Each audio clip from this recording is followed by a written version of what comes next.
At the restaurant, beneath sparkling chandeliers, warm enough to make the moment feel almost harmless, my brother raised his glass and said, clear as a bell, "An adopted girl like you doesn't belong here." No whisper, no pause. Just a sharp, public cut.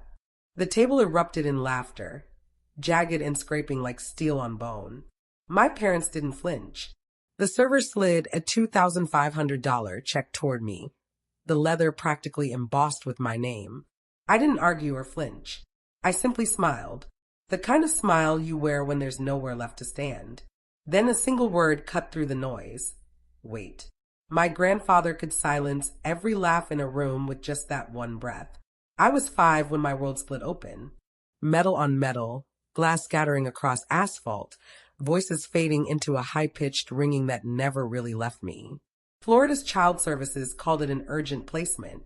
I called it moving from one temporary living room to the next, each door shutting before I could memorize the wallpaper.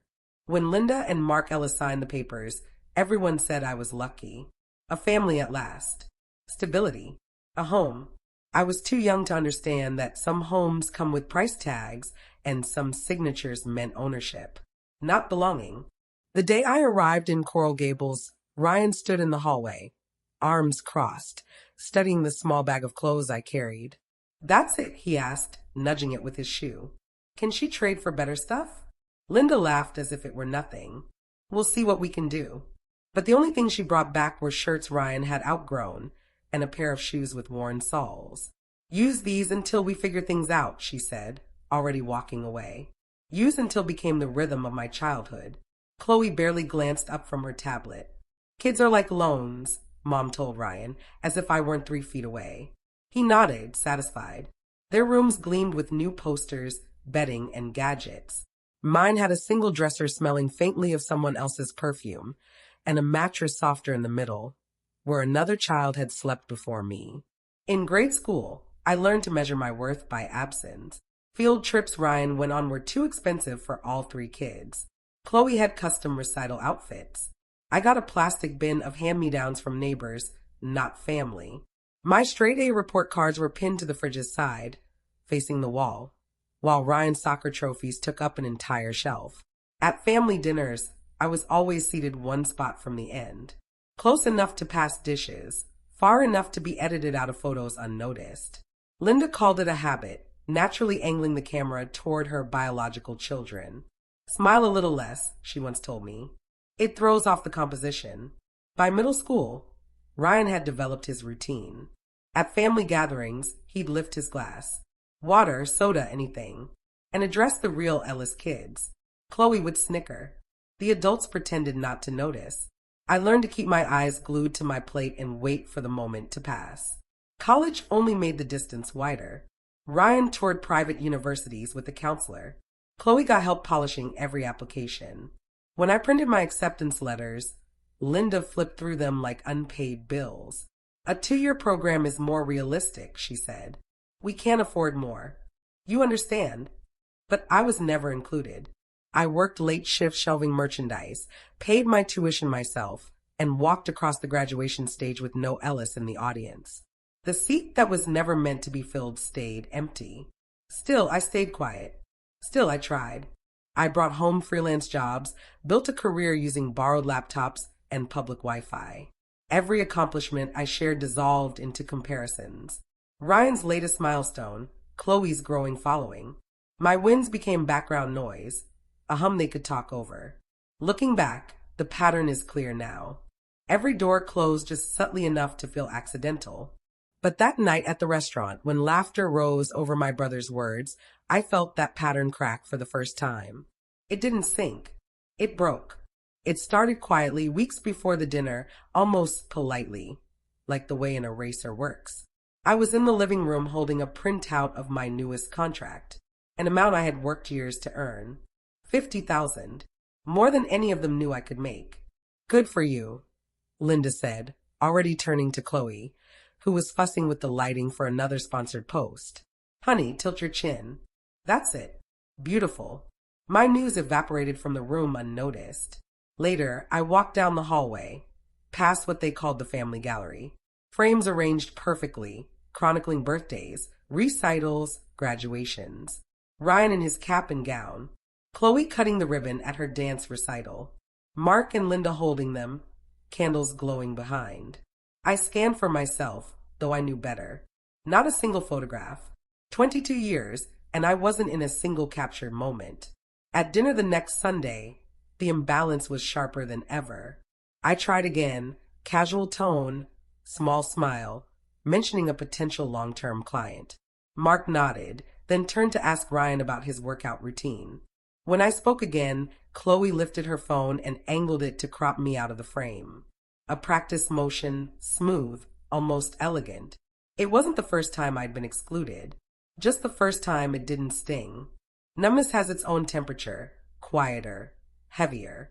I sat there, feeling the space around me shrink until I became nothing more than an outline no one seemed to notice. So when Ryan said what he said at the restaurant, the shocking part wasn't the insult itself. It was how familiar it felt, like a line I'd rehearsed silently my whole life. That's why I smiled. Not from strength, just recognition. I drove home in silence, leaving the radio off. Miami's night air was warm, but the quiet inside the car remained cold, steady, almost purposeful. By the time I reached my building, the humiliation had flattened into something else. Not anger, not grief, just clarity. Thin, sharp, capable of cutting without a drop of blood. I didn't flip on the lights when I stepped inside. Darkness made it easier to breathe. I set my bag down, slipped off my shoes, and went straight to the small desk pressed against the window. Outside, the city glowed, each light a reminder that life moved forward, even when families didn't. I opened my laptop. No dramatic gesture, no furious typing, just a steady rhythm of clicks. Inbox, archive, old folders, files labeled statements, payments, records, documents I had skimmed for years, trusting whatever the Ellis family told me about household expenses. I had saved them mostly out of habit, scanning and storing every envelope they redirected to me. For years, I thought I was being responsible.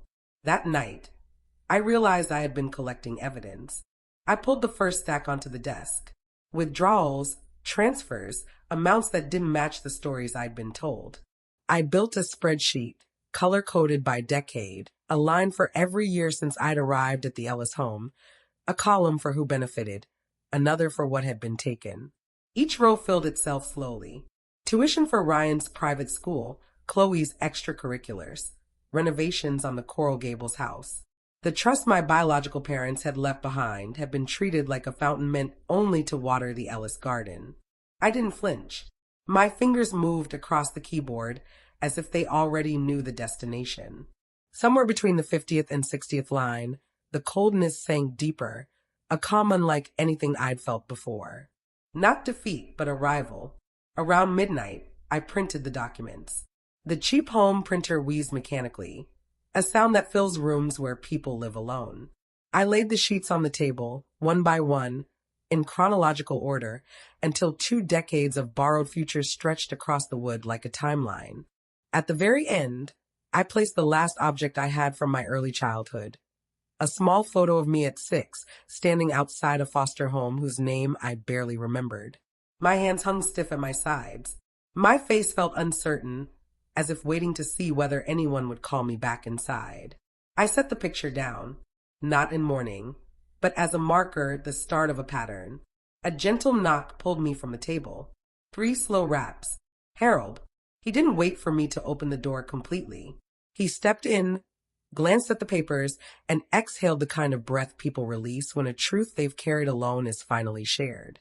I knew, he said. His voice wasn't apologetic, just steady honest. I didn't have the proof, but I knew. I said nothing. Silence had always been my safest language. He moved to the table, adjusting his glasses, examining the pattern with the precision of someone trained to notice every detail. They'd spent every dollar he had asked for. Almost, I said. Not on me. He nodded slowly, like confirming an answer he had asked himself years ago. We're not fighting them, he said. We're just setting the record straight. He didn't ask if I was ready. He simply sat down across from me and began outlining what would become our plan. turning each document into a piece of a case file, each missing detail into a lead. He named the professionals we'd need: a forensic accountant, a trust officer, a legal advisor. People who dealt in systems, not feelings. As he spoke, I organized the papers into neat piles, placing them in labeled envelopes. Year by year, loss by loss, fact by fact. When he finally paused, the room felt different. Less like the home of someone ignored, and more like the command center of someone reclaiming what had always been hers. Harold glanced toward the doorway, into the shadows behind me. "You don't owe them anger," he said. "Just the truth." I nodded. After he left, I continued alone. I opened the family group chat, scrolling through years of messages where my words had drifted unanswered. Forgotten birthday invites, photos where I'd been cropped out. Then I tapped Leave Group. No announcement, no explanation. Next, I found the list of auto payments linked to my account. Subscriptions, utilities, contributions Linda had made me handle for the household, even after I'd moved out. I deleted each one. Click, click, click. Each cancellation sent a quiet pulse of finality through the apartment. By dawn, the apartment remained dark, but the weight in the room had shifted. I looked once more at the timeline spread across the table, the story they'd tried to write with my inheritance, and then gathered everything into a single binder. Every page slid into place with a soft, decisive click. Before closing it, I placed the photo from my childhood into the front pocket, not as a reminder of loss, but as the first page of evidence. Pale morning light crept through the blinds. I stood there, binder in hand, and realized I no longer felt the need to justify myself. That part of me had already been emptied at the restaurant, somewhere between the laughter and the check they assumed I would pay. This was different. This was precision. This was authority. I set the binder by the door, ready for the next meeting with Harold, and stepped into the kitchen. The air was cool, crisp, unhurried. This time I whispered not to the room, but to the version of myself that had swallowed every slight hole. "I won't fix what they've broken." 2 days later, we met them again. Same restaurant, same chandeliers, same low hum of weekend chatter. Ryan had picked the spot to celebrate a minor promotion, something loud enough to center himself again.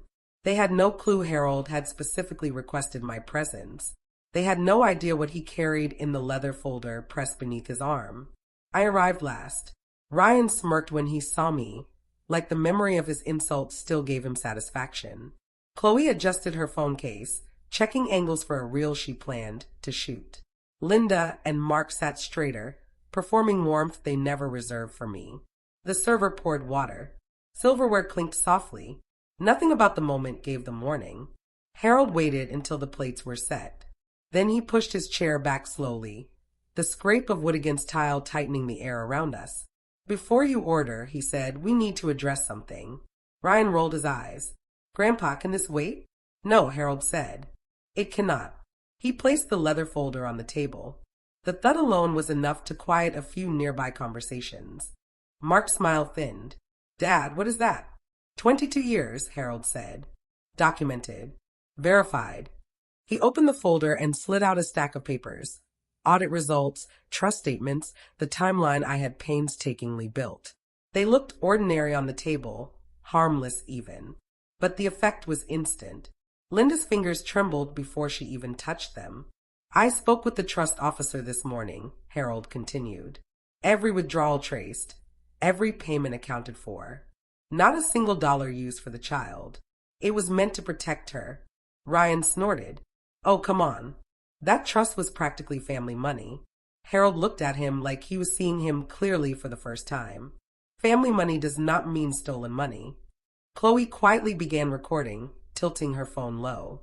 Harold noticed but didn't intervene. Linda spoke first. "Dad," she, "raising an extra child costs. It cost Joyce everything." Harold's voice cut through firmly. "Her education, her future, her place in this family."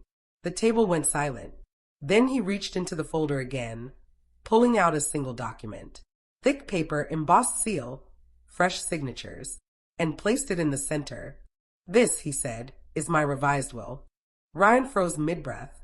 Chloe's phone slipped a few inches. Mark's napkin fell from his hand. Harold tapped the page lightly. My entire estate transfers to Joyce, effective immediately. The background noise of the restaurant seemed to dim, as if invisible curtains had been drawn around the table. Ryan leaned forward, color draining from his face. You're joking. You can't just give everything to her. She's not even. He caught himself, but the word had already formed. Harold didn't flinch. Finish the sentence, he said. Ryan didn't. He sank back in his chair, chest rising fast, jaw tight. Linda reached out, her voice thin.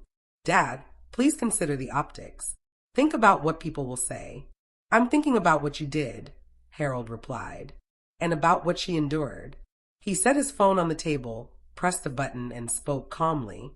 Call from contacts. Trust office. A crisp voice answered almost instantly. Harold didn't look away from them. Confirm the amendment filed this morning, he said. Yes, Mr. Bennett. Full transfer to beneficiary Joyce Ellis. Irrevocable. The call ended. The finality lingered. Chloe lowered her phone. For the first time all night, she wasn't performing. Harold turned to me, voice quiet but steady. You don't have to take anything from them ever again. I said nothing. There was nothing to add. The truth already spoke louder than any argument.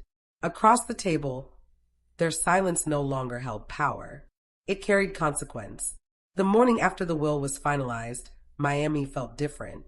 Softer somehow, quieter, as if the city had stepped back to let me breathe. I walked along the bay, the water folding and rising in slow, patient rhythms. Nothing dramatic, just space. A kind of space I'd never been allowed inside the Ellis household. I didn't think about the money, the headlines, or the stunned silence that followed Harold's announcement. What stayed with me was something gentler. The way he placed his hand over mine when the meeting ended, steady and certain, as if anchoring me to a life I had never been allowed to claim. For days, I kept my routine small. Work in the morning, walks in the afternoon, evenings in the penthouse office with Harold as he explained the foundation he wanted me to lead. Its goals, its responsibilities, how every part was designed to give kids like me what I had never had, someone who chose them. After his passing, the silence in his office grew heavier, but it wasn't painful. More like a room where the light still remembered the person who had stood there. I continued his work, signing papers he had outlined, shaping programs he had drafted on yellow notepads. Doing the work felt like keeping a conversation alive, one we hadn't yet finished. Months later, the legal storm around the Ellis family had finally settled. There were no dramatic showdowns, no demands. Just a quiet distance, the kind that doesn't hurt because it's deliberate. I kept my boundaries clear, firm, and kind. When Linda started volunteering at a children's center in Miami, I learned about it from another board member. I didn't visit, but I also didn't push the thought of her away. People change when left alone with the weight of their choices. Sometimes that alone is enough. Ryan sent a brief email after a therapy session. No excuses, only acknowledgement. I replied with a single line. Thank you for saying it. That was all that needed to be said. Chloe vanished from social media for a while, later returning with quieter posts, small glimpses of her life, books, and moments shared without filters. I didn't interact, but I didn't block her either. At the Foundation's first scholarship ceremony, I stood behind the podium as students entered with their families. The room hummed with possibility, not performance. Toward the back, Linda appeared with a group of children from her center. Our eyes met. She gave a slight nod. I returned it. That was enough. When the event ended, I stepped outside into the late afternoon warmth. The sky was a soft pale gold along the horizon.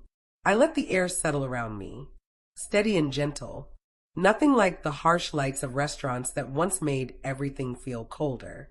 For the first time, the quiet didn't feel like erasure. It felt like release. I used to think belonging was something you earned, a seat you fought for, a place you waited to be invited into. But distance teaches a different kind of truth. Some tables were never meant for me. Some rooms were never meant to hold my name. And that isn't loss. It's clarity. Freedom isn't loud. It arrives in the quiet, in the steady breath you take when no one is pulling at you, in the life you build without needing anyone's permission. If my story stayed with you, share where you're listening from and tell me. Have you ever walked away to finally find your own?